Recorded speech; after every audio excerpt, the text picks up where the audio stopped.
Hello, YouTube family. So we are trying to be consistent with this whole YouTube thing. So instead of thinking so much about something and trying to plan it, I've decided to just take messy action and see how it unfolds and just have some fun with it. So today's video, I guess, will be on the topic consistency and how important consistency can be, or what it can do or not do for you, and in a way of serving you and serving your goals. So consistency is something you continuously do over and over and over, whether it be a lot of something over and over or a little bit of something over and over. So in a sense of consistency in fitness, here we talk about all things health, wealth, and happiness. I love fitness, I love spiritual, I love mindset, all that cool stuff.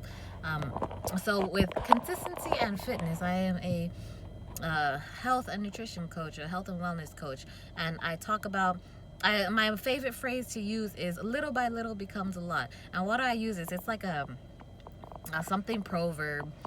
Little by little becomes a lot. And why do I love this so much is because truly little things add up to essentially big results. So when I started my fitness journey, what I came to find was there are these simple things that you did, but you'd want to do them consistently, because in the big grand scheme of things, it either makes a dent or it doesn't. So say you consistently overeat 500 calories a day, and that's a pound a week, right? So you're consistently eating maybe 2 or 3 cookies every day that you shouldn't be eating. You consistently eat an extra serving of dinner that you don't really need. You consistently do that over time. It's going to add on those calories, and in the grand scheme of things, over time, maybe in about a month, you'll be putting on a pound a month. And then vice versa, if you're consistently eating in a lower caloric range of some sort, you're going to consistently be taking those calories away and decreasing those pounds in that grand scheme of things per month, and make that a year, a pound a year or something like that. You're gonna be adding pounds in a year. You're gonna be decreasing those pounds in a year. But it all comes down to those little days that you have. It could also be in a grander scheme of being consistently all over the place. You don't know which way is up. You don't know what you're eating. Some days you're eating a whole lot. Some days you're eating a whole little bit, and you're consistently doing that. Up, down, up, down. So you consistently are not leveled, are not balanced, and that can definitely, in the grand scheme of things, keep you in a certain space. But say you're consistently balanced in some way, shape, or form, in the grand scheme of things, it'll make that difference as well.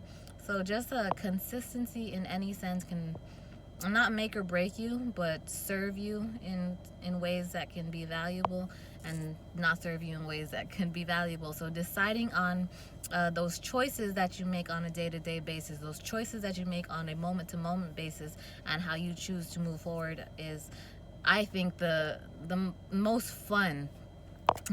Because we essentially have the choice to do so. We essentially have the last say in what we decide to do, and sometimes that can't be true, or sometimes that's not as true as we'd like to believe, because our habits are something that we develop over time. It's something that we do consistently, and habits can either be or habits in general can be ingrained, and it's those habits that you either consciously create or have developed throughout your lifetime, of things that you were consistently doing before without any conscious awareness of doing so.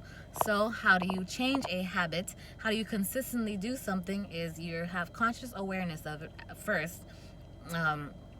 Say you want to change a habit. How do you change a habit? You replace it with a new habit. So you have to replace it with something. And how do you replace it with something? You do that something consistently until it is ingrained in your subconscious mind, ingrained in you, and it becomes effortless. There's no longer conscious awareness needed to do that thing consistently. So the fun is being consciously aware of what serves you and what doesn't, and being consistent with choosing what aligns with your now values, and being aware, hey, is this habit serving me, or should I replace it with a new habit? And just doing that consistently over a period of time. Constant spaced repetition. I hear a lot from Bob Proctor and a couple of other people. Constant spaced repetition, another term phrase for consistency. So consistency in any way, shape, or form can definitely be beneficial if we choose for it to, and it can definitely not serve you if you do not take your power back and you're not consciously aware of that. So my next goal is to be consistent with the amount of videos that I post on this YouTube, because consistency trumps all. It doesn't matter how much, how little. I could be posting 2 times a week. I choose to do a little bit less. 1 time a week is the goal, and just creating that habit of consistency. I started with fitness. I started with 1 gallon of water a day. That definitely helped in the grand scheme of things. And then I started paying attention to my caloric intake consistently. That definitely helped in the grand scheme of things. So whatever consistency means to you, however that can serve you, I definitely recommend, encourage, I invite you to take a look at what you're consistent at being, because everybody's consistent with something. It's either serving you or not. So recognize what you're being consistent in, and if you don't like what it's giving you, definitely choose to replace that habit with a new habit, something that serves you. And that's all for this video. Thank you for sticking around. We'll talk about something else next time. I hope this was of some value or just provided a different perspective. Until next time, bye.